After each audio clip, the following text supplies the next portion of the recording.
This meeting is being recorded. हुआ देखा बाजी को पूछ नहीं, भाभी को कीजिए कोई चीज वो देखा पता करते हैं वो stands up to his Kamran जी, आप चेक करो, ये जितने भी हमारे लोग बोल रहे हैं उनको कहें कि म्यूट करें अपना माइक, हम इसको स्टार्ट करते हैं फिर।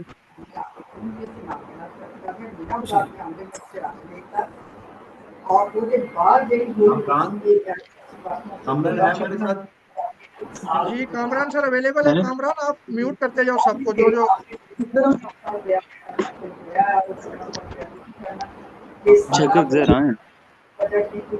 जी जी मैं कर रहा हूँ, जो जी जी कनन भाई कर रहा हूँ। साथ साथ जी देखते जाओ, डिस्टॉर्शन हो रही है। जी थोड़ी सी बिस्मिल्लाहिर्रहमानिर्रहीम। गुजारिश है कि अपने आप को म्यूट रखें प्लीज। जी बेटा शुरू करो जुल्करनैन। जी जी बिस्मिल्लाहिर्रहमानिर्रहीम। हम आज के वेबिनार का बाकायदा आगाज करते हैं। हस्बे रिवायत में आपको थोड़ा सा पीएच डेक का इंट्रोडक्शन करवाऊंगा। हम हर वेबिनार में, हर फिजिकल एक्टिविटी में पीएच डेक का इंट्रोडक्शन करवाते हैं। अब तो आई थिंक काफी लोगों को पीएच डेक का खुद ही पता लग गया होगा कि हम लोग क्या हैं। तो मैं आपको थोड़ा सा करवाता हूँ। Pakistan horticulture development and export company section 42 के तहत बनाई गई कंपनी है, जो टी डैब के तहत अपने फराइज सर अंजाम दे रही है। अगर हम इसके विजन और मिशन की बात करें तो आपको पता है हॉर्टिकल्चर में जो हॉर्टिकल्चर की प्रोडक्ट्स हैं, फ्रूट्स एंड वेजिटेबल मोस्टली हम एक्सपोर्ट करते हैं, तो उसकी हमें जो है खातिर ख्वाह उसमें हमने इजाफा करना है उसकी प्रोडक्ट्स में। और इसके अलावा अगर हम अपने मिशन की बात करें तो हॉर्टिकल्चर के शोबे में हमने मुनासिबत पैदा करनी है और कौमी कौमी जीडीपी में इजाफा करना है। अगर हम देखें तो इसमें हम इंटरप्रेन्योरशिप में भी हम आ सकते हैं। अगर हम वैल्यू एडिशन की तरफ आए, आजकल के दौर में वैल्यू एडिशन सबसे इम्पोर्टेंट है। अगर हम वैल्यू एडिशन पे काम नहीं करेंगे तो हम अपनी एक्सपोर्ट में इजाफा नहीं कर सकते, खसूसन जो हमारी पेरिशेबल प्रोडक्ट्स हैं हॉर्टिकल्चर की। तो अभी मैं आपको इसके मकासद के बारे में बताऊंगा कि पीएच डेक का मकसद क्या है। हॉर्टिकल्चर प्रोडक्ट्स की तादाद को बढ़ाना। अगर देखा जाए हस्बे वाइज तो हम मैंगो, सिट्रस, पोटैटो, ओनियन, ये तो हमारी एक्सपोर्टेबल प्रोडक्ट्स हैं, इस पे तो हम काम कर ही रहे हैं। तो हमने पिछले 1.5-2 सालों से हमने जो हमारी गैर रिवायती प्रोडक्ट्स हैं उस पर भी हमने काम स्टार्ट किया है। अभी जिस तरह आज हमारा वेबिनार है ओलिव पे, तो सी फोर्थ ने हमसे कहा कि जी हमने इस पे जून बीटल पे हमने एक वेबिनार करना है। जो हमारे फार्मर्स हैं, ग्रोवर्स हैं ओलिव के, उनकी तरफ से काफी कंसर्न्स हैं कि इसको हम कैसे कंट्रोल कर सकते हैं। तो फिर हमने इसके साथ एक ये आज आज का वेबिनार कंडक्ट किया है। तो अभी मैं आपको थोड़ा सा बताता हूँ कि पीएच डेक ने अभी तक ओलिव पे क्या काम किया। तो हम इसके वक्तन फवक्तन वेबिनार्स करते रहते हैं, इसकी हार्वेस्टिंग पे, इसकी प्रोडक्शन पे और इसकी वैल्यू एडिशन पे। तो आज का जो हमारा ये वेबिनार है, ये control of brown June beetle in olive orchards पर मुनक्किद हो रहा है।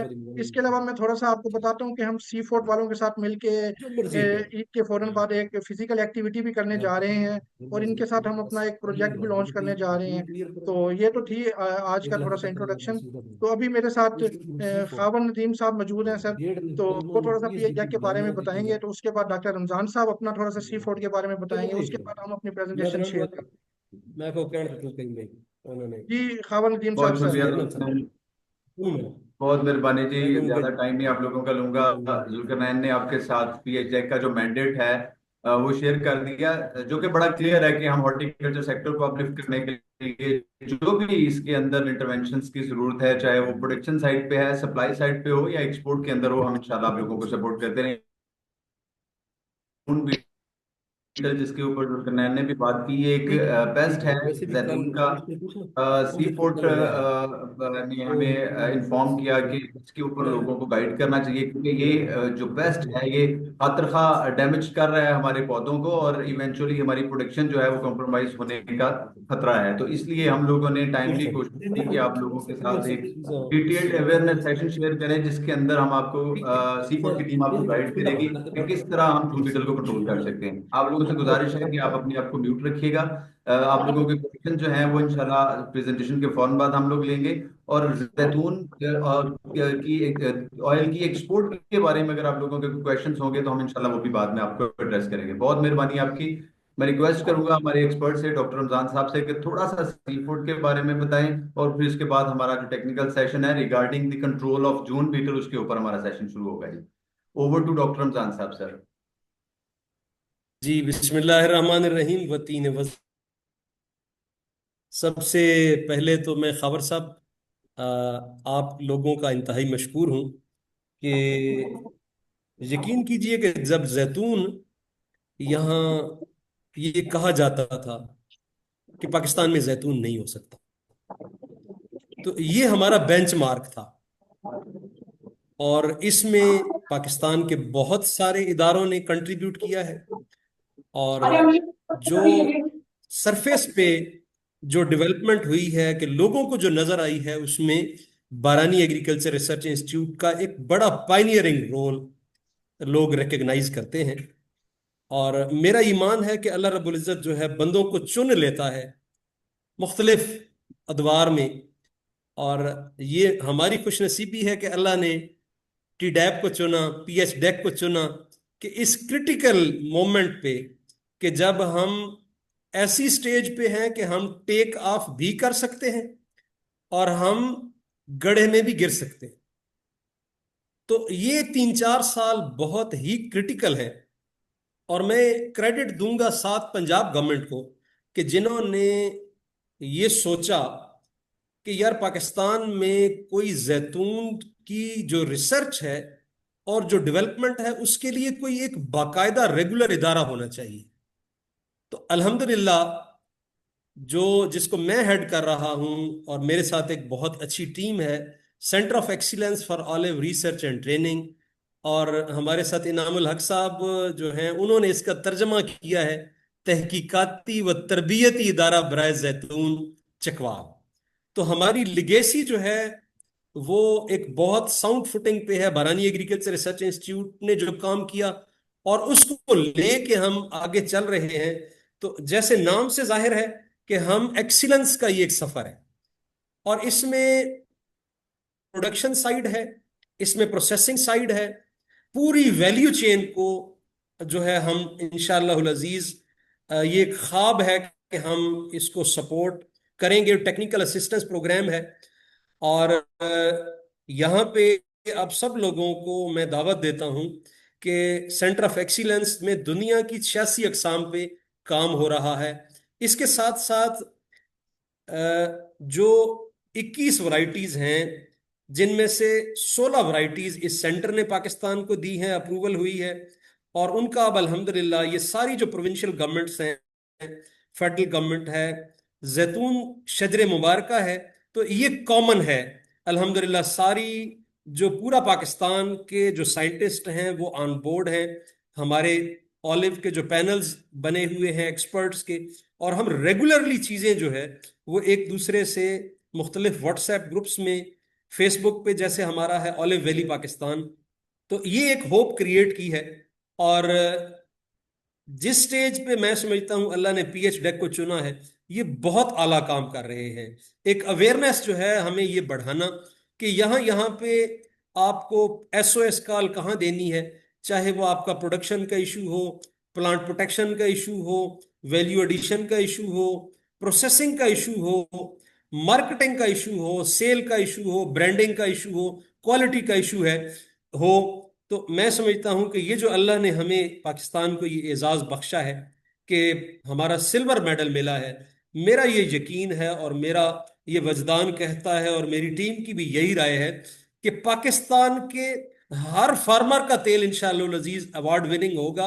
हम जिस तरीके से ये सीखने सिखाने का अमल है, अगर हम इसको जारी रखेंगे तो यकीनन पाकिस्तान, और मेरे कुलीग्स तो कहते हैं कि ये सदी जैतून की सदी है। जैतून की 4000 साल उम्र है। और न्यूट्रिशनल जो बेनिफिट्स हैं, जो हेल्थ बेनिफिट्स हैं, वो इतने हैं कि ये हर घर में जो है इंशाल्लाह जैतून जो है ये उगेगा। इसकी मार्केट जो है वो आहिस्ता आहिस्ता फ्लरिश कर रही है। तो इन्हीं चंद कलमात के साथ आज हमारे साथ जो हमारी ही टीम का हिस्सा है डॉक्टर सैयद कामिल हसनैन, ये आज हमें एक जो भूरे रंग की जो बीटल है जो कि जैतून के बागात पे हमलावर होती है और नुकसान करती है, तो हम आज सीखने की कोशिश करेंगे इनसे। और ये एक सीरीज है और अब हम इंशाल्लाह, मेरा ख्याल ये है कि हम पीएच डेक और हम मिल के कोई एक कैलेंडर बना लेंगे कि हम हर महीने या जो भी हम एग्री करें, एक डेट अनाउंस्ड हो कि उस डेट पे एक ना एक टॉपिक को हम आधा घंटा 1 घंटा के लिए जरूर टच करेंगे। आप सबको खुशामदीद, आप सबकी आमद का बहुत शुक्रिया। इंशाल्लाह अजीज राब्ते में रहेंगे। आपका कोई भी सवाल हो, वो बेशक छोटा से छोटा सवाल हो, उसमें बाद औक़ात हमारे लिए सीखने की बड़ी राहें खुलती हैं। अल्लाह रब्बुल इज़्ज़त हमारे लिए आसानियां पैदा करे और हमें आसानियां बांटने की तौफीक दे। आप सबकी जो है शिरकत का बहुत शुक्रिया। ओवर टू खाबर साहब सर। बहुत शुक्रिया डॉक्टर साहब। आपने बिल्कुल मेरा ख्याल है सही पॉइंट आउट किया कि हम मिलके इसका जो फिनोलॉजिकल साइकिल है जैतून का, उसके मुताबिक एक कैलेंडर के ऊपर हम लोग जो पूरे साल की अवेयरनेस सेशंस हैं उनको हम लोग आपस में तय कर लेते हैं और लोगों के साथ शेयर करते हैं। मेरा ख्याल हम ज्यादा बात नहीं करते, हम डॉक्टर साहब से रिक्वेस्ट करेंगे कि वो अपनी जो टेक्निकल स्पीच है उसका आगाज करें, ताकि हमारे सुनने वाले जो हैं वो हमारी बातें बाद में सुन लें, जो असल आज का मुद्दा है उसके ऊपर बात करें। डॉक्टर साहब अगर आप प्लीज अपना माइक खोल सकें। और सईद कामिल साहब से बात कर रहा हूँ सर मैं, डॉक्टर सईद कामिल साहब, आप बेटा अपना माइक खोलो, आपका भी माइक बंद है बिल्कुल मैम। जी सर, वो डॉक्टर रमजान की सीट पे ही ज्वाइन करेंगे, वो आ गए हैं बिल्कुल। अच्छा अच्छा, आ गया, ठीक। जी जी, मेरे मतलब लॉगिन से कर रहे हैं कि उनके सिस्टम में इशू है तो मेरे से ही लॉगिन। Okay okay okay. बिस्मिल्लाहिर्रहमानिर्रहीम। अस्सलाम वालेकुम। वालेकुम सलाम। डॉक्टर साहब कैसे? सर आवाज इनकी थोड़ी सी कम्युनिकेशन में मुझे मसला है। सबकी आवाज बहुत कम आ रही है, शायद स्पीकर में प्रॉब्लम है। जी खावर भाई, मेरी आवाज कैसे आ रही है? आपकी आवाज तो बहुत लाउड एंड क्लियर है सर, बस ये बाहर आ फिर रही है कामिल भाई आवाज। ने, लगता है कामिल भाई ने नाश्ता नहीं किया। सर इनको जैतून का तेल थोड़ा सा चखवाएं, थोड़ी सी एनर्जी और आए इसमें सर। हम सब और इसमें हम सब का कोई कसूर नहीं है। जरा थोड़ा सा करीब कर ले। बिस्मिल्लाहिर्रहमानिर्रहीम। आप सबका बहुत बहुत शुक्रिया, आप यहाँ तशरीफ लाए। तो बगैर किसी डिले के मैं अपनी प्रेजेंट आगाज करता हूँ। हम आज आईपीएम टेक्निक से डिस्कस करेंगे जो कि जून बीटल के कंट्रोल के लिए हम इस्तेमाल करते हैं। मैं यहाँ पे as a senior scientist plant protection अपनी खिदमत सर अंजाम दे रहा हूँ। तो ये शुरू करते हैं। जून बीटल उनको कहेंगे।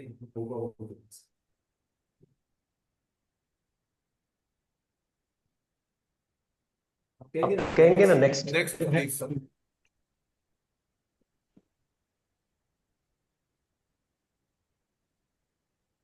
जुल्करनैन साहब नेक्स्ट स्लाइड प्लीज। ये सर, ये आपने स्क्रीन शेयर की हुई है, मैंने नहीं की। मैं पे स्टॉप करके यहाँ से शेयर करता हूँ, ये अच्छा, आपकी एक तरफ से ही मिनट। शेयर है, आप करें share. Okay. Okay okay okay. ये आपकी स्क्रीन शेयर है, आप आगे करेंगे तो वो आगे होती जाएगी।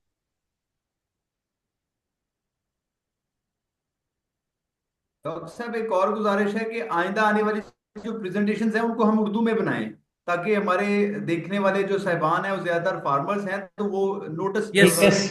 नोट्स भी देते जाए ना।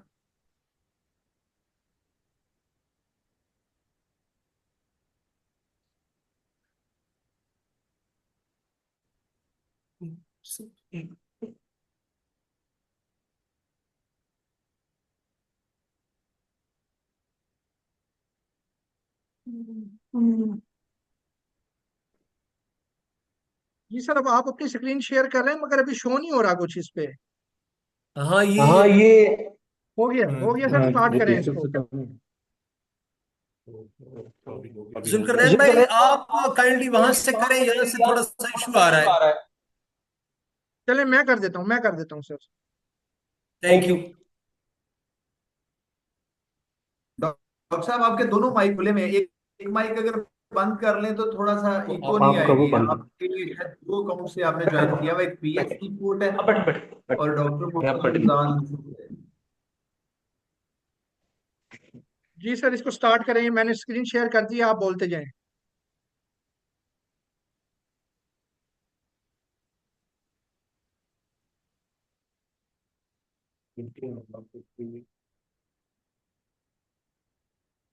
जी सर, कंटिन्यू करें, मैंने यहाँ से सब स्क्रीन शेड शेयर है कर दी है।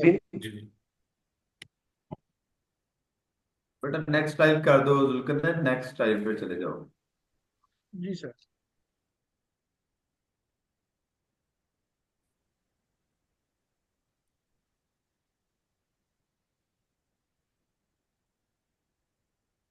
जी कामिल साहब, आप इसको बोलें सर, मैं आगे करता जाऊंगा।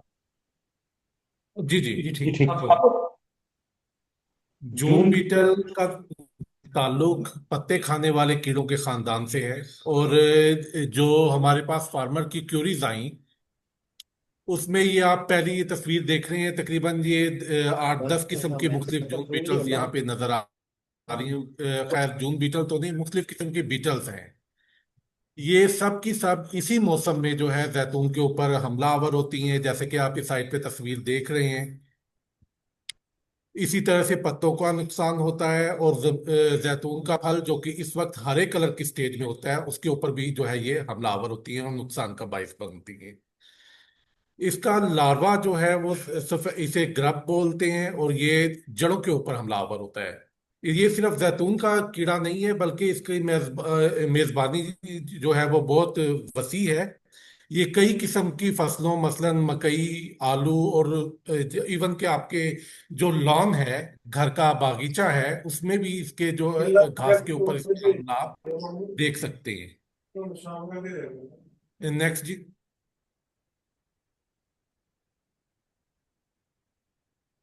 इसका हम एक दौरे हयात जरा एक नजर देख लेंगे कि ये देखें। सबसे पहले ये अंडे से अपना दौरे हयात शुरू करती है। ये तक जून के महीने में या इसके बाद से लेट जून ये जमीन के अंदर अंडे देती है।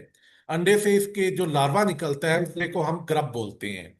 और ये लार्वा जो है तकरीबन अंडे इसके जमीन के अंदर 1 साल तक रह सकते हैं। और लार्वे की उम्र जो है ये 1 से 3 साल तक, मुख्तलिफ अनवा पे डिपेंड करते हुए 1 से 3 साल तक ये ग्रब की पोजीशन में रहता है। और इस स्टेज पे, ग्रब की स्टेज पे ये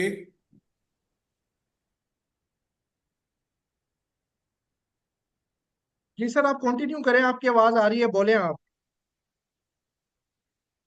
जी जी, ये ग्रब की स्टेज पे पौधे की जड़ों को नुकसान पहुंचाता है। अब जाहिर सी बात है, जब पौधे की जड़ों पे ये हमलावर होगा तो पौधे के पत्ते जो आपने देखा है कि अमूमन पीले नजर आते हैं, उसे मुख्तलिफ लोग जो है मुख्तलिफ तरीके से कवर तो कर लेते हैं। फॉर एग्जाम्पल, पौधे को अच्छी खुराक दे दी, थोड़ा सा पानी वगैरह लगा दिया, फर्टिलाइजर दे दिया, वो अपनी कमी को इस तरह से पूरा कर लेता है। लेकिन जो उसकी असल वजह होती है वो ये जून बीटल का ग्रब होता है, जिसकी पॉपुलेशन रूट्स के अंदर बहुत ज्यादा होने की वजह से पौधे जो है वो मुरझाना शुरू करते हैं, पत्ते पीले होना शुरू होते हैं। और ये मैंने पहले भी बताया कि ये 1 से 3 साल तक इस पोजीशन के अंदर पौधों की जड़ों में रह सकता है। इसके बाद इसका नेक्स्ट स्टेज आ जाती है प्योपे की। प्योपे के बाद जो है ये डायरेक्ट जो आजकल स्टेज आई हुई है वो ये एडल्ट यानी बालिग की स्टेज है। ये इस जमीन के अंदर से निकल के अब पत्तों के ऊपर हमलावर होगा। यानी कि ये बात वाज़ेह हो गई कि आपको ये जून बीटल नजर आई, ये सिर्फ पत्तों के ऊपर हमलावर होती हुई, जो कि अब आपने इस मौसम में आपने देखा कि हाँ जी, ये पत्तों के ऊपर हमलावर हो रही है, जैतून के फल के ऊपर हमलावर हो रही है। लेकिन ये बात बड़ी वाज़ेह है कि इसका वो दौरानिया जो कि इसने जमीन के अंदर गुजारा, उसे आप ऑब्जर्व नहीं कर सके। तो मैं समझता हूं कि जितना इसका जमीन से ऊपर का दौरानिया या लाइफ साइकिल जो है वो इम्पोर्टेंट है, उतना ही इसका जमीन से नीचे जो ये अपना लाइफ साइकिल गुजार रही है उसे भी कंट्रोल किया जाना उतना ही जरूरी है। आगे इसके जो ये ग्रब है, इसकी हम मजीद वो पढ़ेंगे कि ये किस मौसम में से हम कंट्रोल कर सकते हैं। Please next slide.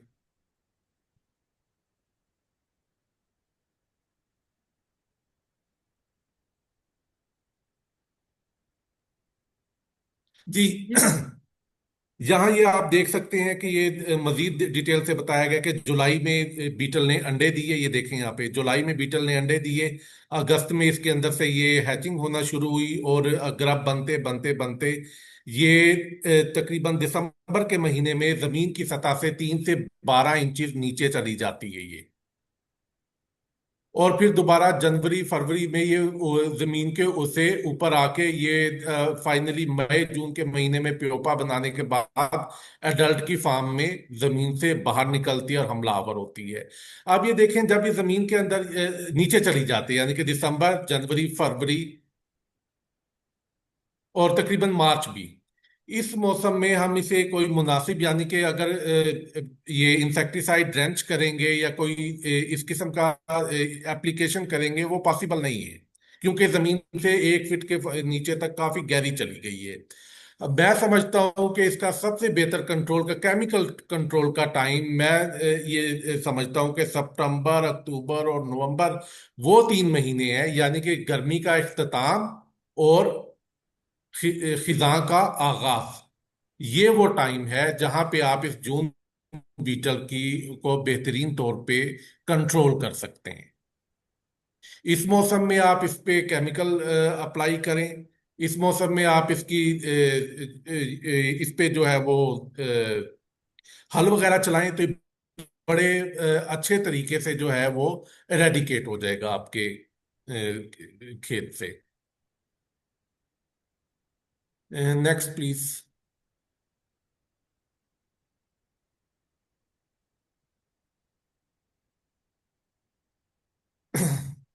इसका डैमेज पहले डिस्कस किया जा चुका कि ये ऊपर बालिक जो है इसका, ये पत्तों पे हमलावर होता है और इसका ग्रब जो है वो जड़ों पे हमलावर होता है। यहाँ इसी चीज को दोबारा बता रहा हूं मैं। और नेक्स्ट।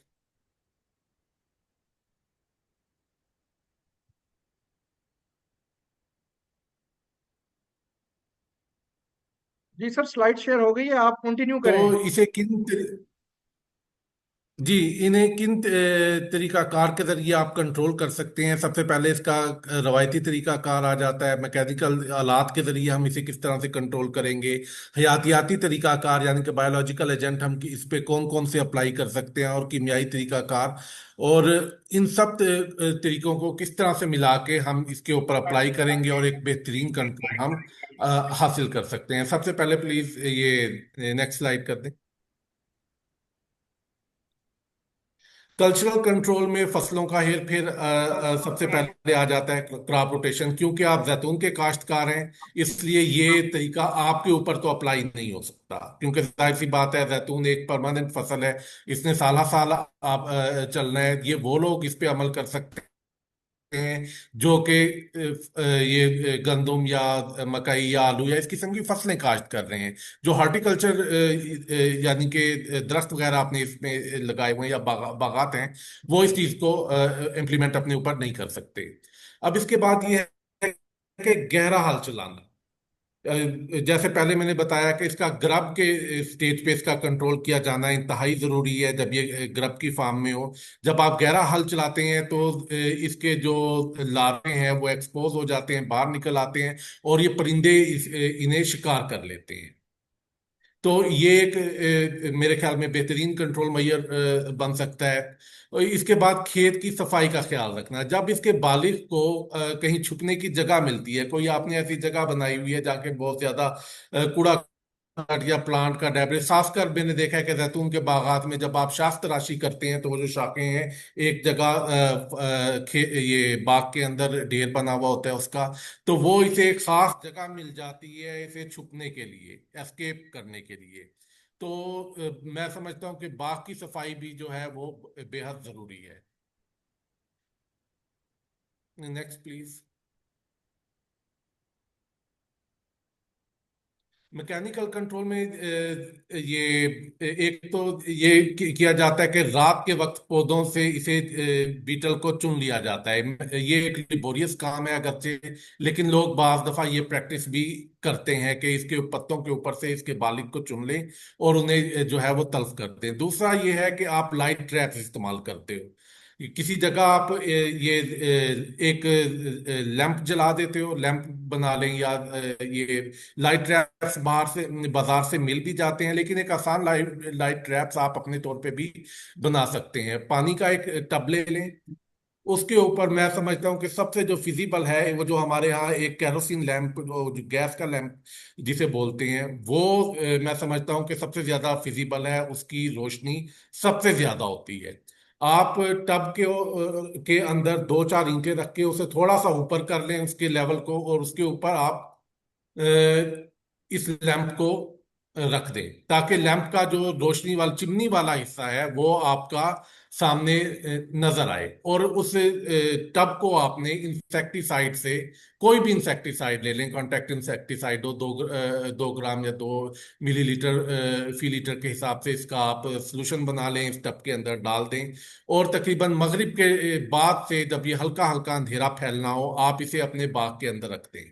ये कीड़ा जो है रोशनी की तरफ जो है वो अट्रैक्ट होता है। जैसे ही सूरज गुरूब होगा, उसे सिर्फ वो एक रोशनी, वो एक टारगेट मिलेगा जिसकी तरफ ये आना शुरू हो जाएगा। जब ये इसके साथ रोशनी के ऊपर इकट्ठा होगा तो ये से चिमनी से टकराने के बाद नीचे गिरता है। और जैसे ये नीचे गिरता है तो अगर ये आपके ये टब के अंदर जाता है तो इसका कांटेक्ट बन जाता है इंसेक्टिसाइड के साथ, और ये वहीं पे जो है इंसेक्टिसाइड अप्लाई होने की वजह से ये इंसेक्टिसाइड के साथ इसका कांटेक्ट होने की वजह से ये वहां पे तलफ हो जाएगा। अब पिछले साल मैंने ये लाइट ट्रैप्स जो है रिकमेंड किए, लेकिन फार्मर ने यहाँ पे एक गलती भी की। उन्होंने लाइट ट्रैप तो लगाया कि ठीक है ये सारे यहाँ पे इकट्ठे हो जाएंगे, लेकिन उन्होंने टब के अंदर या जो नीचे उसके अंदर जो भी बर्तन उन्होंने इस्तेमाल किया था उसके अंदर उन्होंने इंसेक्टिसाइड नहीं डाली। और बाद में कहा हमने पानी के नजदीक लगाया था, वो पानी के अंदर गिरा, लेकिन और वहां से तलफ हो गया, लेकिन ऐसा नहीं होता। ये इनफैक्ट बहुत अच्छा स्विमर भी है। सादा पानी के अंदर ये जाएगा तो थोड़ी देर के बाद ये दोबारा जो है उससे बाहर निकल आएगा और तलफ नहीं होगा। जब तक आप इसका कांटेक्ट इंसेक्टिसाइड के साथ नहीं करेंगे आप इसे तलफ नहीं कर पाएंगे। इसलिए ये इंतहाई जरूरी है कि नीचे जो आपने इसके एक टब रखा है उसके अंदर आप इंसेक्टिसाइड का सोल्यूशन डालें। नेक्स्ट जी।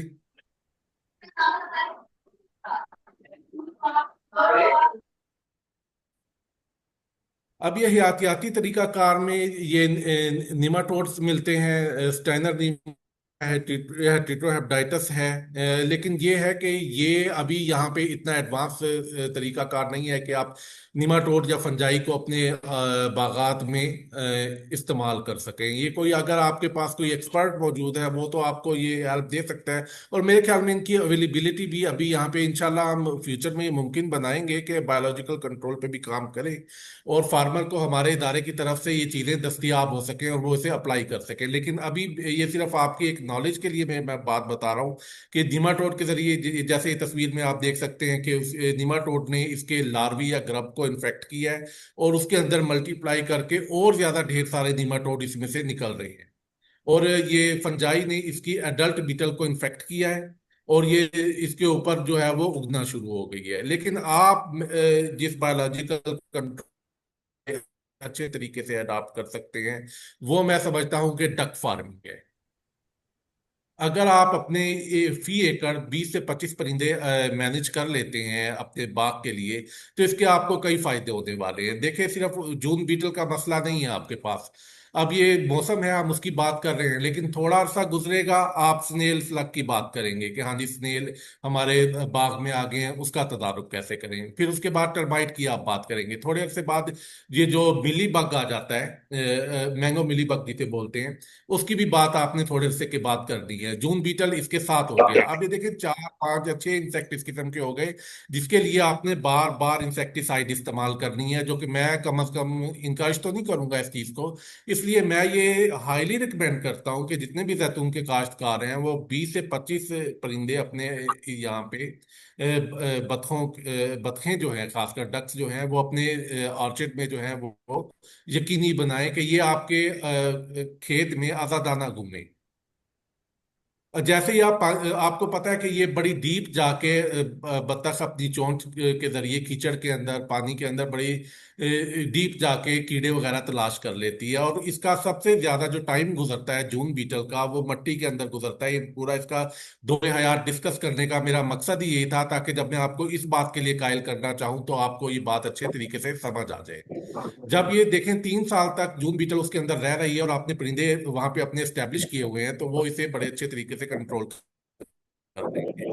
जैसे ही आपने पानी खोला है आपने इसमें गर्मी के मौसम में डेफिनेटली पानी लगाने की जरूरत पड़ती है ये और बरसात के मौसम में अमूमन जो है वो नरम रहती है। आप इन परिंदों को खेत में छोड़ दें, ये पानी के जरिए आपको पता है कि ये ग्रेजिंग करती है डक मट्टी के अंदर। जब ये ग्रेजिंग करेगी तो इसके तलफ कर लेगी। इसी तरह से जब टर्माइट है, टर्माइट के परवानों पे ये पल सकती है। इसके बाद मैंने पहले बताया कि स्नेल और स्लग आ जाता है, उसके लिए ये बेहतरीन जो है इसकी खुराक है। इसके बाद मैंगो मिली बग आ जाता है, ये उसकी भी बेहतरीन खुराक है। मुख्तलिफ जगहों पे मैंगो मिली बग भी जो है वो जैतून के ऊपर देखने को मिला है। अगरचे इसके बहुत ज्यादा वो नहीं है अटैक, अभी मैंगो मिली बग बहुत ज्यादा नहीं आया, लेकिन कहीं कहीं आपाश इलाकों में ये थोड़ा बहुत अभी देखने को हमें मिल जाता है। तो मैं ये हाईली रिकमेंड करता हूं कि आप इस एक्टिविटी को जो है वो अपनाएं। इसके बाद लास्ट में सर केमिकल कंट्रोल पे बात करनी है, तो नेक्स्ट स्लाइड कर दें आप जी। इसके ग्रब को कंट्रोल करने के लिए मिट्टी में मैं रिकमेंड करता हूं कि आप अमीडा क्लोप्रेट इस्तेमाल करें। 2 ग्राम 2 से 3 ग्राम फी लीटर पानी के हिसाब से आप इसके दौर में डाल दें, तो इसका ग्रब जो है वो तलफ हो जाएगा। पहले मैंने बताया कि ग्रब को आपने किस टाइम कंट्रोल करना है कि गर्मी का इख्तिताम सितंबर अक्टूबर का महीना और खिज़ां का शुरू नवंबर और दिसंबर तकरीबन, ये टाइम है जब आप ग्रब के लिए जो है इंसेक्टिसाइड इस्तेमाल करेंगे। ये बेहतरीन वो टाइम है जहां पे ये इंसेक्टिसाइड सबसे ज्यादा मौसर साबित हो सकती है। और पत्तों के नुकसान के लिए मैं जो ये खासकर इसका बालिग है उसके लिए मैं लैम्डा साई हेलोथ्रीन रिकमेंड करता हूँ। 203 जो है वो ml आप इस्तेमाल करते हैं लैम्डा साई हेलोथ्रीन के। इसके साथ साथ आप जो ये सिलिट के लिए बाइफेंथ्रीन हम लोग रिकमेंड करते हैं, ये भी इसके लिए मौसर साबित हो सकती है। तो ये 2-3 इंसेक्टिसाइड आप सरे दस्त इसके लिए इस्तेमाल कर सकते हैं। तो इसे अब हम कंक्लूड कर लेते हैं प्लीज। Next slide.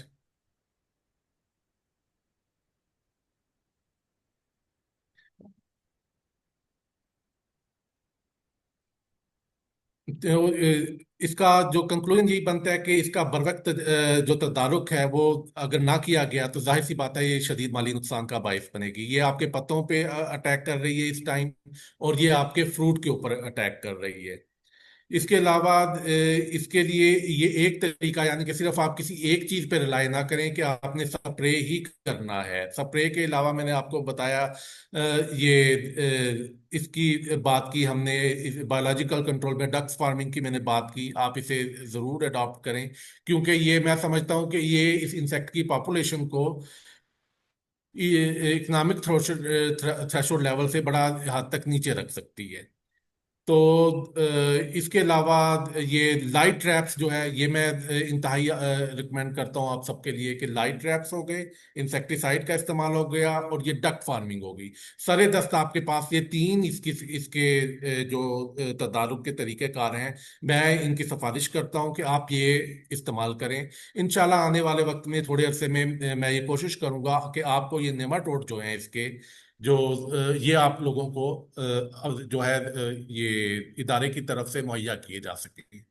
लेकिन ये अभी नहीं, थोड़ा सा इसमें हमें टाइम लगेगा इसे रेयर करने के लिए, इसे लेके आने के लिए। तो इंशाल्लाह हम इसकी तरफ जो है वो पूरी कोशिश करेंगे। बहुत शुक्रिया सर, जज़ाकल्लाह। आपका अगर कोई अब सवाल है तो आप वो कर सकते हैं। जी बहुत शुक्रिया सर, माशाल्लाह काफ़ी अच्छी आपकी प्रेजेंटेशन थी। काफ़ी हमें सीखने को मिला। तो अभी मैं ऑडियंस से सवाल करूंगा कि अगर इन स्पेसिफिकली जून बीटल के हवाले से कोई, अगर आपका डॉक्टर साहब से कोई क्वेश्चन है तो आप पूछ सकते हैं। डॉक्टर रमजान साहब भी हमारे साथ अवेलेबल हैं और उनके कुलीग भी अवेलेबल हैं जिन्होंने आज प्रेजेंटेशन दी है। असल में आज ओलिव का कोई फंक्शन चल रहा है इस्लामाबाद में भी, तो काफ़ी लोग वहाँ भी बिजी हैं।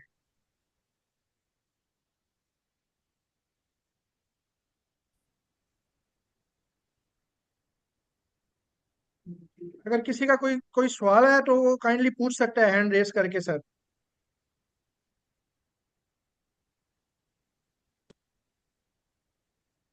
डॉक्टर साहब लग रहा है कि सबको समझ आ गई है प्रेजेंटेशन, किसी का लगता है आज इसके हवाले से कोई सवाल नहीं है। तो सर या तो सबको समझ आ गई या नहीं समझ आई, दोनों में से एक बात होते हैं। जी जी। जी जी जी, हमारे साथ साथ डायरेक्टर जनरल हैं इसके चकवाल के। अगर कोई इनपुट अपना देना चाहें तो इनको मैं कहता हूँ कि अपना ये माइक अनम्यूट करें, और अगर थोड़ा सा हमें अपना तारुफ भी करवाएं, और हमें सी फूड के बारे में भी अगर थोड़ा सा बताएं। हमारे साथ डायरेक्टर जनरल साहब मौजूद हैं, अगर वो अपना माइक अनम्यूट करके कुछ थोड़ा सा बोलना चाहें तो।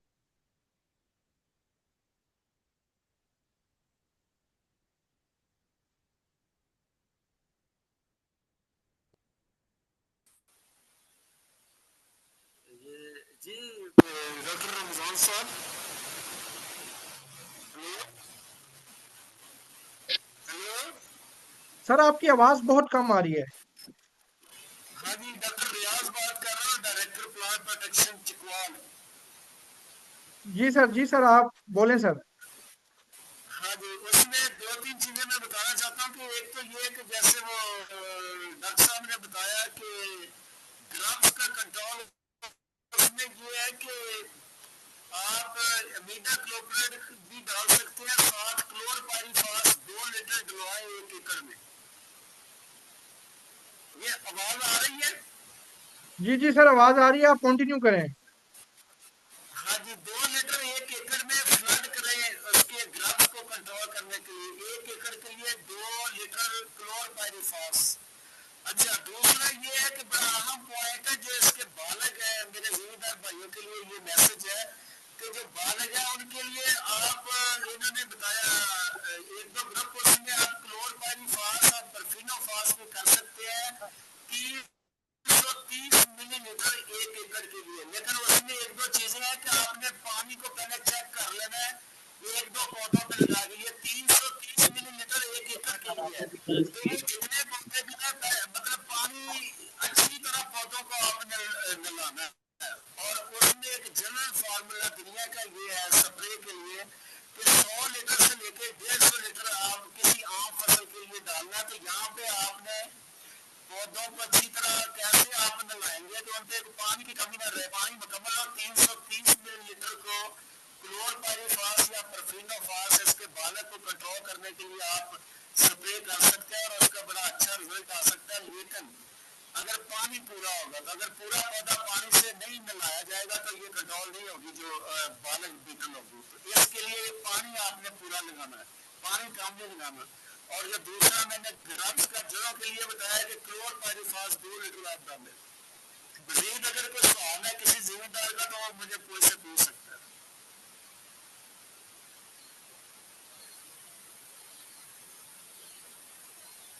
ये आवाज आ रही है? जी सर आपकी आवाज आ रही है। जी तो डॉक्टर साहब आवाज आ रही है। जी अगर किसी का कोई सवाल है तो वो कर ले। अयूब साहब भी हमारे साथ मौजूद है माशाल्लाह। सर अयूब साहब अगर आप कोई अगर सवाल करना चाहें या आपने कोई इनपुट देना चाहें। ये एक्चुअली मुझे आवाज अस्सलाम ठीक वालेकुम नहीं आ रही थी, मैं सर। वही बताना चाहता था कि हेलो। बिल्कुल आवाज समझ नहीं आई डॉक्टर साहब की। बहरहाल सवाल ऐसे कोई नहीं है। जी सर। जी तो सर आई थिंक रमजान साहब किसी पार्टिसिपेशन का कोई सवाल नहीं है, तो इसको आई थिंक हम फिर कंक्लूड करते हैं, सर फिर एक हम नेक्स्ट। एक हेलो। रिक्वेस्ट हेलो हेलो एक सर। रिक्वेस्ट ये है कि ये जो अभी प्रेजेंटेशन दी गई है ये मेहरबानी करके हमारे साथ अगर शेयर भी कर लें। जी सर मैं आपको यही बताऊंगा कि एंड पे इसकी रिकॉर्डिंग हमारे पास अवेलेबल है, तो ये अभी आधे घंटे घंटे में हम अपने यूट्यूब चैनल पे इसको अपलोड कर देंगे। तो वहां से आपको सारी प्रेजेंटेशन भी मिल जाएगी, और आज की जो भी हमारी हुई है मीटिंग्स में जो हमारे डॉक्टर साहब ने हमें आज प्रेजेंट किया, तो वो उसमें सारा कुछ अवेलेबल होगा। तो मैं घंटे में आपको लिंक भी शेयर कर दूंगा हमारे यूट्यूब चैनल का, तो वहां से आप इसको अपलोड कर सकते हैं। Hello sir. सर कुछ सवाल पूछने थे सर जी से। जी सर पूछे, खान साहब बिल्कुल की जो पूछे। सर जी बात ये है कि there are 2 types of olive जो है ना हमारे पास मौजूद होते हैं, मुख्तलिफ टाइप। जिस तरह बलूचिस्तान में वाइल्ड ओलिव भी होती है, जिस तरह हमारे पास ये एक फार्मी जो ओलिव्स होता है मुख्तलिफ स्पेन के, इटली के, ये अफगानिस्तान के साइड से जितने भी ओलिव्स हमारे पास जो हमने कल्टीवेट किया है, हमें सर इस चीज पे जो है ना थोड़ा फोकस देना है कि किस जो है ना टाइप्स ऑफ ओलिव्स पे जाना ज्यादा इफेक्ट होगा ये जून्स बीटल का। हमारे पास वाइल्ड ओलिव पे ज्यादा इफेक्ट होगा, या हमारे पास वो जो फार्मिंग जो हम खुद करते हैं वहां से एक्सपोर्ट करके यहाँ पे लगाते हैं तो इस पे ज्यादा इफेक्ट होगा, या वाइल्ड पे ज्यादा इफेक्ट होगा? और जब हम दूसरा क्वेश्चन है, जब हम इस तरह मुख्तलिफ किस्म के स्प्रे इस्तेमाल करते हैं तो लास्ट में जो हमारे पास ओलिव का जो प्रोडक्ट, जिस तरह हम ऑयल एक्सट्रैक्ट करते हैं, उस ऑयल को फिर लास्ट में हम ऑर्गेनिक कह सकते हैं या नहीं कह सकते सर? जी डॉक्टर साहब, इसका अगर काइंडली आप जवाब देना चाहें। जी, देखिए, बात यह है कि ये जो वाइल्ड ऑलिव से ही या वाइल्ड से ही शिफ्ट होके आपकी तरफ ये आई है। यहाँ पे खासकर पोटोहार के इलाके में जहाँ पे जैतून लगाया जा रहा है, वहाँ पे वो पहले जंगल कह लें या खुंदर जिसे बोलते हैं लोकल जुबान में, वो इलाका था जिसे साफ करके उसके ऊपर वहाँ बागबानी की गई। तो ये अब पहले वो जंगली पौधों पे या जैसे मैंने बताया कि फसलों पे और घास के ऊपर पलती थी। अभी से जब जैतून मिला तो इसने जैतून के ऊपर भी हमलावर हुई। तो ये नहीं कहा जा सकता कि ये अगर वाइल्ड ऑलिव के ऊपर है तो ये आपके कल्टीवेटेड ऑलिव के ऊपर नहीं आएगी, या कल्टीवेटेड के ऊपर है तो वाइल्ड के लिए नहीं आएगी। मैंने पहले बताया कि ये वाइड होस्ट रेंज यानी कि बेशुमार जो है चीजों को ये इन्फेक्ट कर सकती है। ये आपके वाइल्ड के ऊपर भी आएगी, ये आपके कल्टीवेटेड पे भी उतना ही आएगी, इसमें कोई तखसीस नहीं होगी।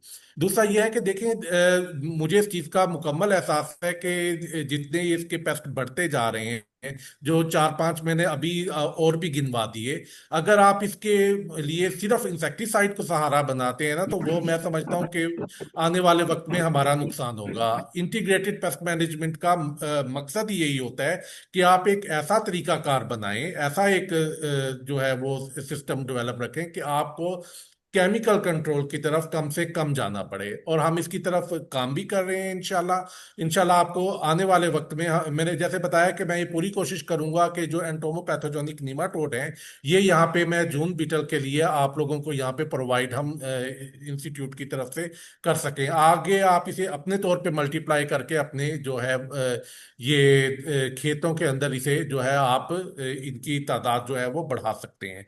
दूसरा, मैंने आपको बताया कि रोशनी के फंदे इस्तेमाल करें। रोशनी के फंदे एक इंतहाई इफेक्टिव जो है वो इसकी रेमेडी थी कि ये रोशनी की तरफ अट्रैक्ट होगी, और जहाँ पे ये आपने टब के अंदर इंसेक्टिसाइड का सोल्यूशन रखा होगा, बगैर आपके जैतून को जो है वो जैतून के ऊपर स्प्रे किए इसका आपको तदारुक मिल जाता है। तीसरा तदारुक इसका गहरे हल का आपको बताया कि जाहिर सी बात है, पैदा तो इसने ग्रब के जरिए ही होना है ना। जब इसका ग्रब जमीन के अंदर मौजूद है, आप उस टाइम में जो मैंने बताया कि लेट लेट समर सीजन यानी कि जाती गर्मी और आती खिजा के मौसम में अगर आप गहरा हाल जमीन में चलाएं तो इसके लार्वी जो है वो मैक्सिमम जो है वो तल्फ हो जाएंगे। तो अगर आप और तीसरी, मैंने आपको डक फार्मिंग को मैं बार बार मैं ये बता रहा हूँ कि ये आप लोगों के लिए इंतहाई जरूरी है। हमारे पास जो शिकारी परिंदे थे उनके दिन ब दिन तादाद कम हो गई। पोटोहार में जो है वो नापैद हो रहा है। तिलियर के ऊपर जो है वो पाबंदियां लगा लगा के थक गए हैं, लेकिन शिकारी बाज नहीं आते। आप लोग अपने खेत में शिकार पे पाबंदी लगाएं। वहां पे जो परिंदे इस किस्म के, तिलियर हो गया, तीतर हो गया, और जिस तरह से डक्स हो गई, इनकी वहां की मौजूदगी को यकीनी बनाएं आप। डक्स पे आपका खर्चा नहीं है। आप ये देखें कि ये वो सोल्यूशन है कि इसके पे आपको 10 रुपए का भी खर्चा नहीं, ऊपर ये आपको 4-5 अंडे या गोश्त के तौर पे आपको ये फायदा ही पहुंचाएगी अगर आप इसे सिर्फ थोड़ा सा इसे मैनेज कर लेते हैं। पानी का इशू आप लोगों को या पोटोहार वालों को तो मेरे ख्याल में बिल्कुल भी नहीं है कि हर जगह पे जहाँ पे जैतून का दरख्त लगाया गया है वहां पे वाटर सोर्स जो है पहले मुहैया किया गया है। वाटर सोर्स इसके लिए जरूरी होता है, वो आपके पास पहले मौजूद है। तो 20 से 25 परिंदे अगर आप या इससे ज्यादा तादाद आप पर एकड़ के हिसाब से रखते हैं तो ये बड़े अच्छे तरीके से आपकी इन सारे कीड़े मकोड़ों को कंट्रोल कर सकती है। चावलों के खेतों की मैं मिसाल देना चाहूंगा कि वहां पे बाकायदा लोगों ने एक कारोबार बनाया है कि वो ढेर सारी बतखें पाल लेते हैं। उन्हें जैसे हमारे ब्रायलर मुर्गियां जारी होती हैं, इस तरह से भर के फार्मर के खेत में ले जाके दिन भर के लिए छोड़ देते हैं। वहां पे ये ग्रेज करती हैं। इसका फार्मर को ये फायदे होता है कि जब ये अपने वो फीसिस करती हैं तो नाइट्रोजन मिल जाती है, और जो इसके वो राइस बोरर खास तौर तौर पे उसके कंट्रोल के लिए यहाँ पे इन बतखों का इस्तेमाल किया जा रहा है जापान में, चाइना में। तो अब देखें उन लोगों ने इस चीज को अडॉप्ट किया। आज उनकी चावल जो है वो बाहर जा रहे हैं, हम अपने चावल पे पाबंदी लगवा के बैठ गए हैं ज्यादा इंसेक्टिसाइड इस्तेमाल करने की वजह से। तो बात यह है कि इन चीजों को समझने की जरूरत है कि हमें किस तरह से इंटीग्रेटेड पेस्ट मैनेजमेंट की तरफ जाना है। अगर आप इस चीज पे कन्फाइंड हो जाएंगे कि नहीं भाई आपने सबसे आसान तरीका केमिकल कंट्रोल की तरफ जाना है, तो फिर जाहिर सी बात है कि आप आने वाले वक्त में अपने तेल को भी ऑर्गेनिक नहीं कह सकेंगे। शुक्रिया जी। ये आईफोन की तरफ से कोई सवाल है आईफोन के नाम से? जी अगर आप अपना माइक अनम्यूट करें। हेलो जी बिस्मिल्लाहिर्रहमानिर्रहीम जी, डॉक्टर असगर बात कर रहा हूँ जी, WSMS PP गुजरांवाला से। जी सर, ये जी डॉक्टर सर। साहब बात कर रहे हैं डक फार्मिंग की for olive pest control. Sir जी डब जो है, क्या आप समझते हैं कि पोठवार एरिया में जहाँ पे टेरेस किस्म की वो टोपोग्राफी है, ऊंची नीची जगह है, वहां पे डक्स चल सकती हैं? आप हैन फार्मिंग तो कह सकते हैं, मुर्गियां पाल सकते हैं वहां पे, डक फार्मिंग जो है वहां पे आप रिकमेंड नहीं कर सकते?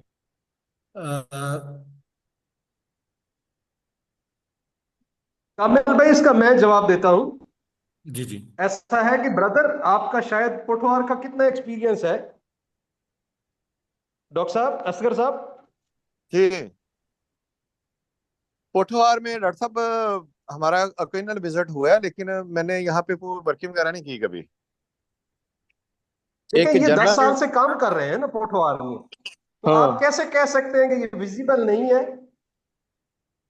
क्योंकि डक्स के पाँव होते हैं डॉक्टर साहब जरा ब्रॉड किस्म के स्विमिंग के लिए, नंबर एक। दूसरे नंबर पे उसका जो वजन होता है वो ज्यादा होता है, वो जंप करके ऊपर नीचे जगहों पे नहीं जा सकती, उसके तो लिए आपको ऊपर किसने चढ़ना थोड़ा कहा सा है कि मुश्किल होता जहां है ऐसा ये एनवायरमेंट अपनी। है, जहां पे भी ऑलिव की फार्मिंग है, वहां प्रॉपर टेरेसिंग है, मशीनरी मूव करती है, और ऐसा कोई सीन नहीं है जो आप पिक्चराइज कर रहे हैं? आपके यहाँ यहाँ पे पोठवा रीजन में डक फार्मिंग हो रही है? बिल्कुल हो रही है। किसी और किसान ने, किसी फार्मर ने? हर फार्म पे कम से कम 25 × 25 × 5 फुट का एक स्टोरेज टैंक है, जिसके सोलर के जरिए ड्रिप से पानी जाता है। तो यहाँ पे हम मफरूजों पे बात नहीं करते, यहाँ पे हम अपने पर्सनल एक्सपीरियंसेस पे बात करते हैं, ताकि लोग जो सुन रहे हैं वो कोई गलत मैसेज ना ले। हाँ, हमने आपसे यही क्लैरिटी बहुत लेनी थी शुक्रिया कि आपका। क्या फिजिबल है ये इधर? जी जी, बिल्कुल फिजिबल है। ओके। जी जी, थैंक यू सर। जी हमारे साथ मैडम जी फजीला इसमें मलिक हैं, उनका हैंड रेज है। मैडम आप अगर अपना कोई सवाल करना चाहें। अस्सलाम वालेकुम। सर मेरा ये सवाल है कि ऑलिव प्रोडक्शन जो है वो सिंध में हो सकती है? ये जी सिंध में, जी जी डॉक्टर साहब मैं कर, सिंध में अभी तक जो आ, हम समझते हैं कि आपका सबसे जो पोटेंशियल पॉकेट है वो गोरख हिल है, जो सिंध का मरी है और एक टूरिस्ट स्पॉट है। तो वहां पे तो कमर्शियली हम अभी तक जो है वहां के मैनेजमेंट के साथ मिलकर कोई 35-40 एकड़ की कमर्शियल प्लांटेशन करवा चुके हैं, उसमें सी फोर्ट की असिस्टेंस शामिल है। बाकी वहां पे हमारे काजी जो है वो मेमन साहब हैं, यूनिवर्सिटी ऑफ कराची में बैठते हैं, वो जो फेडरल प्रोजेक्ट चल रहा है PSDP का, उसके प्रोजेक्ट इंचार्ज हैं। तो वहां पे मैं समझता हूं अभी अडेप्टेबिलिटी की स्टेज है। कई कई जगहों पे प्लांटेशन तो काफी जगह पे हो चुकी है, लेकिन जैसे पंजाब में हमने ये सीखा कि हमने बहुत सारी लोकेशंस पे स्टडी करके मुख्तलिफ जो अकसाम हैं उनका बिहेवियर देखा कि कौन से इलाके में कौन सी जो वैरायटी है उसकी कमर्शियल पैदावार जो है वो दे सकती है। तो वहां पे अभी सिंध में मैं समझता हूं इस हवाले से ये कोई कंक्लूड कहना, अभी वहां पे तजर्बाती फेज है। और मैं आप सबसे भी गुजारिश करूंगा जो सिंध से मुअज़्ज़िज़ मेहमान इस सेशन में शिरकत कर रहे हैं, कि अपने जहां पे आपका इलाका है और वहां पे ड्रेनेज का प्रॉब्लम नहीं है। ड्रेनेज के प्रॉब्लम से मुराद ये है कि जैसे उन जमीनों में जो लो लाइंग एरियाज हैं, जहां पे सेम थोर का प्रॉब्लम है, वहां पूरे पाकिस्तान में जैतून कहीं भी कमर्शियली उगाया नहीं जा सकता। तो उन जमीनों को अवॉइड करते हुए जो वेल ड्रेन्ड साइल हैं वहां पे जो अरबी कीना है, वहां पे जो कोरोनिकी है, वहां पे जो बारी जैतून वन है, ये चंद एक वैरायटीज के जरूर 15 20 30 50 पौधे जो है वो लगाएं, और ताकि हमारे पास एक वाइडर जो अडेप्टेबिलिटी है वो अवेलेबल हो उसके रिजल्ट्स, ताकि कल जो है सिंध जो है जिस प्रोसेस से पंजाब ने अपने आप को गुजार के आज अल्हम्दुलिल्लाह 15,000 एकड़ पे पंजाब में काश्त हो चुकी है। और कल मैं अपनी एग्रीकल्चर जो डिपार्टमेंट की कोर कमेटी है, हमने वहां पे एक डिसीजन लिया है कि हम पोठोहार के जिमीदारों को अगले 3 सालों में इंशाअल्लाह अजीज उन अकसाम के पौधे 10 लाख पौधे इंशाअल्लाह अजीज हम देने जा रहे हैं 6,200 एकड़ पे, और लगवाने जा रहे हैं इंशाअल्लाह। सर तो आपने सिंध बड़ा हमारा जो कराची यूनिवर्सिटी में प्रोफेसर का नाम बताया, उनका मुझे बताएंगे, दोबारा नाम प्लीज रिपीट करिएगा। जी जी, मैं नंबर शेयर कर देता हूं। काजी मेमन साहब हैं, यूनिवर्सिटी ऑफ कराची में बैठते हैं, डिपार्टमेंट और ये डिपार्टमेंट कौन प्रोजेक्ट सा? इंचार्ज हैं। Agriculture department. मैं आपको एक मिनट से, मैं आपको एक मिनट, ये काजी साहब का नंबर मैं आपसे, बल्कि मैं जुल्करनैन भाई को कहता हूं वो चैट में शेयर कर लेंगे, जी थैंक यू सर, और थैंक वो यू। वहां से आप सर्टिफाइड पौधे भी अगर लेना चाहें तो वहां पे जो है आपको सर्टिफाइड पौधे भी वहां से थैंक यू दस्तियाब हो सर, सकते ठीक हैं। है। काजी महमूद ठीक है। साहब है, 0333 726 7278 नंबर है उनका। चलें sir, thank you, note down. जी वेलकम, थैंक यू। जी वेलकम जी डॉक्टर। जी, अभी कोई इन्फिनिट स्मार्ट के नाम से किसी का हैंड रेज है। जी सर, आप अपना सवाल करें माइक अनम्यूट करके। सर दूसरी बात ये है, उनसे पूछना ये था सर जी से कि हमारे पास, मैंने अब पहले भी बात की थी कि वाइल्ड और फार्मिंग की, वाइल्ड की जब आप चेक करें सर, जो एप्लीकेशन सर जी ने बताए थे, जिस तरह हमारे पास बायोलॉजिकल और केमिकल, इस तरह मैकेनिकल प्रोसीजर सर जी ने बताए थे, इस तरह अगर हम देख ले तो बलूचिस्तान में खासकर और मुख्तलिफ केपीके में अगर हम देख ले, खासकर बलूचिस्तान में ये वाइल्ड ओलिव जो है ना सर, ये तो माउंटेन एरियाज में मौजूद होता है। इसके लिए तो वो इतने सारे पौधे होते हैं कि वहां पे हम स्प्रे बिल्कुल कर नहीं सकते। दूसरा जो तरीकाकार है, जिस तरह डक आपने वो एप्लीकेशन कर दिया कि बायोलॉजिकल वे के लिए, कि ये निमाटोड्स, ये जितने भी ग्रब्स बनते हैं नीचे, ये खाएंगे और ये खत्म हो जाएगी आहिस्ता आहिस्ता। और दूसरी चीज, अल भी नहीं लगा सकते क्योंकि ये पहाड़ी एरियाज होते हैं, उतने ऊंचे ऊंचे पहाड़ होते हैं, वहां पे होती है या चोटियों पे होती है। तो how we can control this माने दिस टाइप्स ऑफ इफेक्ट्स या this type of disease in wild olive sir? Kamil भाई। जी जी। सर ऐसा है कि आपके पास अगर आप देखें, थोड़ा आपका मामला ट्रिकी तो हो जाता है कि वहाँ पे सहूलियात जो हैं वो इस तरह से नहीं है। जैसे आपने बताया कि क्या क्या चीज़ें आपकी थी, जरा दोबारा समराइज कीजिएगा प्लीज। सर जी मैंने ये बताया है सबसे पहले कि वहाँ पे जो है ना वो पहाड़ी एरियाज पे मौजूद होते हैं, और एक दरख्त से दूसरे दरख्त के फासले में तकरीबन कम से कम आपको 30 या 40 मीटर को एक दरख्त। जी जी। और तीसरी बात ये है कि सर वहाँ पे तो आप केमिकल स्प्रे भी नहीं कर सकते, क्योंकि वहाँ पे हवा और एयर प्रेशर, ये सारी चीजें वहाँ पे जो है ना आप इजीली स्प्रे भी नहीं कर सकते, क्योंकि फासला भी दूर होता है और स्प्रे भी ज्यादा लगती है। और तीसरी चीज ये है कि आपने अल की बात की कि अल लगाना है, टीलेज मिसाल के डीप टीलेज करनी है, कि वहाँ पे जो है ना वो नीचे ग्रब से नीचे से निकाल कर जमीन या सनलाइट के एक्सपोज हो जाए, ताकि वो इजीली खत्म हो जाए। और चौथी बात जो आपने की थी कि डक फार्मिंग कर ले, वहां पे तो हम डक फार्मिंग भी नहीं कर सकते। तो सर हम वाइल्ड ओली में किस तरह इसको कंट्रोल कर देखें, सकते आप हल्का, आपको मसला आ रहा है, आप कम से कम ये तो कर सकते हैं, गोडी तो आप करते होंगे ना अपने प्लांट्स की वहां पे, तो जो जितना वो आपका दौर जिसे बोलते हैं, या कह लें कि आखिरी शाख जहां तक वो आ रही है, उसी से जिसे पौधे का दौर बोला जाता है हमारे यहाँ, तो जितनी वो जगह है सही। आप उसकी बेहतरीन गोडी आप करें, ठीक है। ग्रब वो जो है वहां से भी एक्सपोज हो जाएगा, जरूरी नहीं कि आप पूरे खेत में जो है वो हल चलाते फिरें। जिस जिस पौधे के पास आपने बताया कि फासला ज्यादा है, आप दूसरी जगह को छोड़ दें, थोड़ी देर के लिए इग्नोर कर दें, लेकिन उस जगह पे जो कि पौधे का एक दौर बनता है, गोडी तो आपने वैसे भी करनी है, थोड़ी सी डीप कर लें, आपका ग्रब जो उसकी जड़ों को डायरेक्टली नुकसान पहुंचा रहा है वो एक्सपोज हो जाएगा। तो आपके इलाके में मैं समझता हूं कि लाइट ट्रैप्स जो है वो सबसे बेहतरीन हिकमत अमली हो सकती है, कि आप इसे लाइट के जरिए एक जगह पे अट्रैक्ट करें, एक जगह पे इकट्ठा करें और इसे वहां पे आप तल्फ करें। और दूसरा यह है कि एक होता है कि दूसरी चीज को मुकम्मल तौर पे एरेडिकेट करना, खत्म करना। एक चीज होती है कि आपने अपनी प्रोटेक्शन करनी है। आप जो है वो अपनी प्रोटेक्शन की तरफ आएंगे कि किस तरह से आप सिर्फ अपने पौधे को महफूज कर सकते हैं, बाकी जो आपका सराउंडिंग एरिया है या वो जगह जिसे आप मैनेज नहीं कर सकते, आप उसे थोड़ा सा इग्नोर करना पड़ेगा आपको। तो हाँ, अब आप डक फार्मिंग नहीं कर सकते, नेचुरल प्रेडेटर आपके पास नहीं है। आप ये तो कर सकते हैं कि अपने इलाके में आप उन परिंदों की कम से कम हिफाजत करें जो इसके नेचुरल एनिमी है। बहुत से इसके मैंने बताया कि तलोर, ये तिलियर आपकी तरफ भी होगा, यकीनन तीतर आपकी तरफ भी होंगे। आप यहाँ पे बिल्कुल।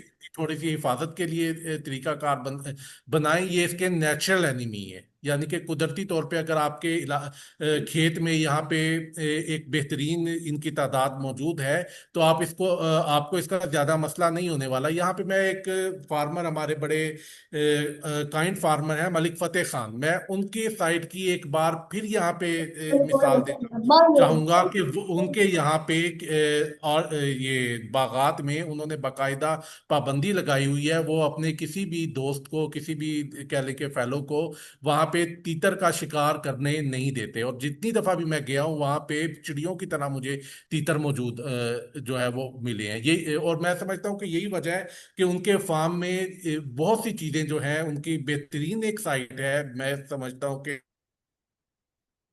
त्योहार की चीज को प्रोटेक्ट किए हुए हैं। एक तो आपकी ये आ जाती है।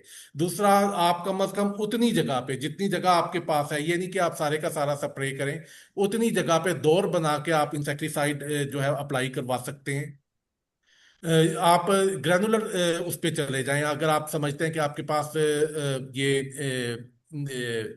सोल्यूशन बनाने के लिए पानी या उसकी ट्रांसपोर्टेशन वो आते, तो ग्रैनुलर इंसेक्टिसाइड मिल जाती है मुख्तलिफ इसकी, आप उसकी तरफ जा सकते हैं। आप लाइट ट्रैप्स की तरफ जा सकते हैं। मेरे ख्याल में ये दो तीन चीजें आपके लिए फायदेमंद हो सकती हैं, जो कुछ मैंने आपको बताया है। जी जी, थैंक यू सर। तो अभी हमारे साथ हैं मोहम्मद जैगम मुश्ताक साहब, उन्होंने हैंड रेस किया हुआ है। जी जैगम साहब, आप अपना माइक अनम्यूट करके सवाल करें सर। अस्सलाम वालेकुम सर।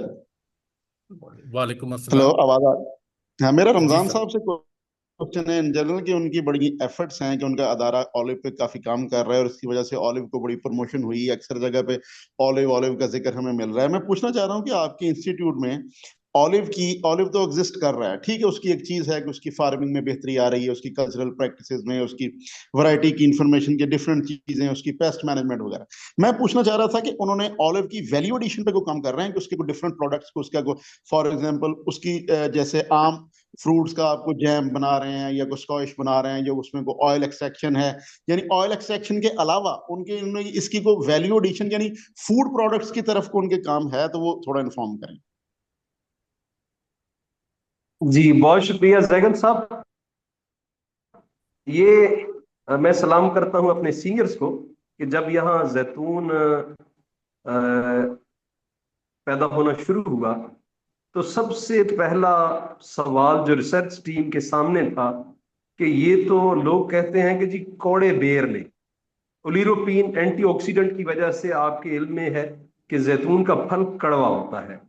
तो ये क्रेडिट जो है हमारे अशरफ सुमरा साहब, जो उस टाइम पे हमारा यहाँ पे बारानी इलाके में एक स्टेशन है नौशहरा, वहां पे तजर्बात शुरू किए और अब अल्हम्दुलिल्लाह 16 के करीब ब्रांड्स हैं पंजाब में जो हमने रेसिपी स्टैंडर्डाइज की थी।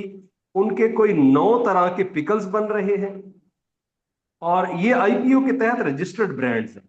और 2 साल पहले हमने वफाकी हुकूमत के ताउन से यहाँ पे एक वैल्यू एडिशन सेंटर कायम किया, जिसमें हम लोगों को वो फल ले आते हैं, ग्रेडिंग की सहूलत देते हैं, मैकेनिकल, और तकरीबन 1.25 टन फ्रूट पर डे वहां ग्रेड हो सकता है। हम डीस्टोनिंग की फैसिलिटी देते हैं कि आपने जैतून के फल में से गुठली निकालनी है, और जब आप गुठली निकाल लेते हैं तो you have many options for stuffing. उसमें जलपीनो आ रही है, उसमें बादाम आ रहा है, उसमें गार्लिक आ रही है। और फिर तीसरी फैसिलिटी जो कि यहाँ हम दे रहे हैं कमर्शियल जो हमारे एंटरप्रेन्योर्स हैं उनको, कि वो स्लाइसिंग जो है, जैसे आप पिज्जा पे स्लाइस देखते हैं। तो ये मुझे ये बताने में फख्र है कि हमारे जो साथ लिंक्ड हैं जो एंटरप्रेन्योर्स हैं, जिनमें ऑलिव पाकिस्तान है, जिनमें अल जैतूनिया है, जिनमें ग्रीन ओलिवियर है, जिनमें बहुत सारे जो मैं शायद नाम ना ले सकूं, ये आपके लाहौर में ऑलिव पाकिस्तान है, बड़े 2008 से कर रहे हैं। तो लास्ट ईयर अल्हम्दुलिल्लाह पंजाब को ये एजाज हासिल है कि यहाँ सी फोर्ट ने 49,000 किलो फल जो है हमने ये, और मैं देख रहा हूं कि जिस अंदाज से ये बारी ने और सी फोर्ट ने इसको कमर्शलाइजेशन का जो ये हमने शुरू किया था 2016 में एग्रीकल्चर डिपार्टमेंट पंजाब की सरपरस्ती में, ये इंशाअल्लाह अजीज मल्टीप्लिकेटिव फेज में जाएगा। अभी आज सुबह ही मैं देख रहा था, रिच पाकिस्तान से हमारे एक दोस्त हैं, उन्होंने वीडियो टैग की हुई थी, अपना फीडबैक शेयर किया हुआ था कि ये जो ऑलिव की रेसिपीज यहाँ स्टैंडर्डाइज हुई हैं, उन्होंने जिंदगी भर ऐसा पिकल नहीं खाया। तो ये रिक्वायरमेंट भी थी कि हम अपने लोगों के लिए एशियन रेसिपीज जो है वो स्टैंडर्डाइज करें। वो बेशक काली ये कहते हैं कलौंजी वाला अचार, कलौंजी में जो है वो मसाले वाला अचार, तो ये बहुत सारे को 20 के करीब वैल्यू एडेड प्रोडक्ट्स हैं जो अल्हम्दुलिल्लाह ना सिर्फ कमर्शियली ऑनलाइन अवेलेबल हैं, बल्कि हम यहाँ पे जो अब हमारे कमर्शियल एंटरप्रेन्योर जो हैं उनको बुलाते हैं कि वो दूसरे लोगों को ट्रेनिंग दें। और ये सीरीज अब इंशाअल्लाह अजीज इसी पीएच डेक के फोरम से इंशाअल्लाह अजीज हम कोशिश करेंगे कि ये जुलाई से हम ये स्टार्ट कर दें। और अभी यूनिवर्सिटी ऑफ कराची के प्रोफेसर डॉक्टर गुफरान सईद हैं, हमने उनके साथ मिलकर वो एक 17 मिनट की वीडियो बनाई है कि कोई हमारी माँ, बहन, बेटी, भाई, बुजुर्ग अपने घर में जैतून के फल से कड़वाहट निकालना चाहते हैं तो इंटरनेशनल ऑलिव काउंसिल के स्टैंडर्ड प्रोसीजर के तहत वो वीडियो ऑनलाइन अवेलेबल है। हमारा जो फेसबुक का ग्रुप है ऑलिव का लोगों का, वो तकरीबन 12,000 उसके वर्ल्ड ओवर मेंबर्स हैं, तो वहां पे वो वीडियो अवेलेबल है। और कोशिश हम ये कर रहे हैं कि लोगों को इंडिपेंडेंट करें और एंटरप्रेन्योरशिप दें ताकि एक अच्छे बाइज्जत, बावकार और हलाल रोजगार के मौके पैदा करें। जज़ाकल्लाह। जी थैंक यू सर। जी जाकिरुल्लाह साहब हैं जिनका हैंड रेज है। जी सर आप माइक अनम्यूट करके अपना क्वेश्चन करें सर, जाकिरुल्लाह साहब। सर मेरा सवाल नहीं है सर, एक रिक्वेस्ट है। रमजान साहब का पिछले सर्दियों में एक लंबा सेशन हुआ था आलियो पे सर, वो अवेलेबल नहीं है वो यूट्यूब पे, और डॉक्टर अजहर साहब भी मेरे ख्याल में उसमें थे। बहुत लंबा सेशन था आलियो पे सर, काइंडली अगर वो अपलोड करें। अगर ये पीआई डेक की प्लेटफॉर्म से हुआ था तो असल उसमें थोड़ा सा प्रॉब्लम आ गया था, वो हम जुल्करनैन भाई आपको याद हो, जी वो हमारा जी हैक सर, हो गया था सेशन वो ना। हमारा असल बिल्कुल वो हमारा इंटरनेशनल किसी ने हैक किया था, इंडियन हैकर्स ने, तो वो हमने उसकी रिकॉर्डिंग अपलोड ही नहीं की थी। वो रमजान साहब इसको बेहतर जानते हैं सर। सर उस तरह एक और हम लेक्चर दोबारा दे इंशाल्लाह रखे वो सेशन कर बहुत लेंगे आगे। जी हम इसका नेक्स्ट इंशाल्लाह इसको हम शेड्यूल दे रहे हैं। अब हम सी फोर्ट के साथ मिलके हम डेली पे मतलब वीकली या मंथली एक वेबिनार करेंगे उसके हवाले से, फिनोलॉजिकल साइकिल के हवाले से, तो उसमें हम दोबारा उसको कवर कर लेंगे। डॉक्टर रमजान साहब को, अजहर साहब को हम ऑन बोर्ड ले लेंगे, और इसमें फिर इंशाल्लाह आप उसमें फिर अगर आपको कोई सवाल हो तो वो आप वहां से देख लीजिएगा। Thank you sir, thank you sir, वो बहुत अच्छा सेशन था। जी मुझसे थोड़ा जुल्करनैन सा भाई, थैंक यू सर। जाकिरुल्लाह भाई मैं एक ऐड करूं पॉइंट कि आपका बहुत शुक्रिया। आप दोस्त, मैं दोबारा दरखास्त गुजार हूं कि आप सवाल उठाया करें। ये मुमकिन है कि वो सवाल का जवाब हमें ना आता हो, लेकिन लेकिन चूंकि हम एक रिसर्च का इदारा है, तो हम अपनी टेक्निकल कमेटी में वो डिस्कस करते हैं चीजें कि ये जो मसला है इसका अभी हमारे पास हल नहीं है। हम अपने रिसर्च प्रोग्राम में, और C4 जो है उसकी टीम है, इसमें मेरे साथ हमारे जो ऑलिव ऑयल क्वालिटी के एक्सपर्ट्स मौजूद हैं, वैल्यू एडिशन के एक्सपर्ट्स मौजूद हैं, प्लांट प्रोटेक्शन के जो एक्सपर्ट्स मौजूद हैं। हम नई वैरायटीज अगले जो हम 25-30 साल में हमने कौम को देनी है, हमारे पास ब्रीडिंग की टीम मौजूद है, हमारे पास एग्रीकल्चरल इंजीनियरिंग की टीम मौजूद है, एग्रोनॉमी की टीम मौजूद है, हॉर्टिकल्चर की टीम मौजूद है। और ये शायद पाकिस्तान का एक उन चंद इदारों में से हो जिसमें एग्रीकल्चर के जो 9 डिसिप्लिन्स हैं उन सब के लोग मौजूद हैं। और इंशाअल्लाह लजीज हमारा ये ख्वाब है कि हमारा एक तो ये जो आला मेयार का जैतून है हर पाकिस्तान के घराने की ये जीनत बने, और हम दुनिया को बहुत ही आला क्वालिटी का जो ऑयल है वो एक्सपोर्ट करके अपने इस मुमलिकत खुदादाद की जो मईशत है उसमें एक बहुत ही भरपूर किरदार अदा कर सकें। जज़ाकल्लाह। Thank you sir, thank you sir. जी thank you so much sir. हम इसको कंक्लूड की तरफ जाते हैं सर। जी हमारे साथ खावर नदीम साहब मौजूद हैं सर। मैं उनसे रिक्वेस्ट करूंगा कि इस सेशन को कंक्लूड करें और आज का जो हमारा प्रोग्राम हुआ है उसको भी सारी जो हाईलाइट्स हैं वो बयान करें और हम इसको फिर इख्तिताम करें। जी खावर नदीम साहब सर। बहुत शुक्रिया जुल्फिनैन। कंक्लूजन तो खैर डॉक्टर साहब ने कर ही दी बड़े अच्छे अल्फाज के साथ। आखिर में बस यही कहूँगा कि जिस तरह डॉक्टर साहब ने फरमाया, डॉक्टर रमजान साहब ने, कि हमारा जो ख्वाब है वो ऑलिव को हर घर की जीनत, ना सिर्फ पाकिस्तान की बल्कि मैं समझता हूँ कि हमने जो हमारा मिशन है कि हमने इंटरनेशनल मार्केट के अंदर, जिस तरह अभी रिसेंटली हमने एक अवार्ड भी विन किया, हम पूरी दुनिया में डोमिनेट करें और हमारे ऑलिव ऑयल, ना सिर्फ ऑलिव ऑयल बल्कि बाकी जो वैल्यू एडेड या बाय प्रोडक्ट्स ऑलिव की हैं उनको पूरी दुनिया की मार्केट तक पहुंचाएं। उसके लिए PH टेक और TDAP का तावन आप लोगों के साथ हमेशा रहेगा। हमें बड़ी खुशी होगी अगर हम आप लोगों के लिए जो इंटरनेशनल मार्केट्स हैं उनको खोल सकें, वो एवेन्यूज आप लोगों के लिए खोल सकें। 56 मुल्कों के अंदर हमारे ट्रेड मिशंस बैठे हुए हैं, तो अगर आप लोग अपनी प्रोडक्ट बना लेते हैं जो कि हाई इंटरनेशनल मार्केट्स में जाने के काबिल हो, तो हम इंशाल्लाह आपको पोटेंशियल बायर्स के साथ कनेक्ट करवाएंगे through B2B meetings, through physical visits. हम बायर्स को भी इनवाइट करते हैं पाकिस्तान के अंदर, और हम पाकिस्तान से एक्सपोर्टर्स के और प्रोसेस डेलीगेशंस भी पूरी दुनिया में भेजते हैं।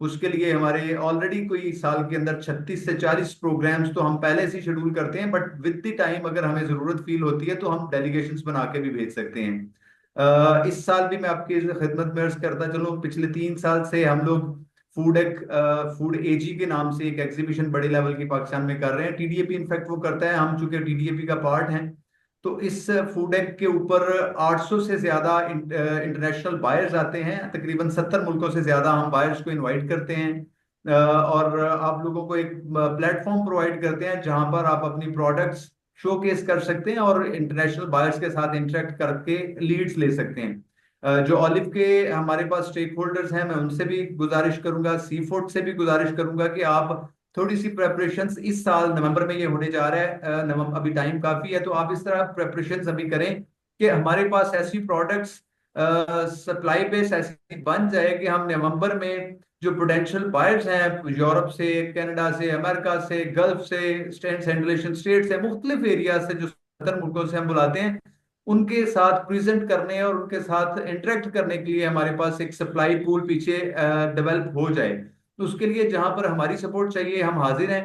और अभी हम सर्टिफिकेशन का एक प्रोजेक्ट भी लॉन्च करने जा रहे हैं जिसके अंदर 4 किस्म की सर्टिफिकेशन हम 80% सब्सिडी के ऊपर लोगों को देंगे, जिसके अंदर ग्लोबल गैप से रेफरिस्त है, हैसअप है, BRC ISO 22000 है।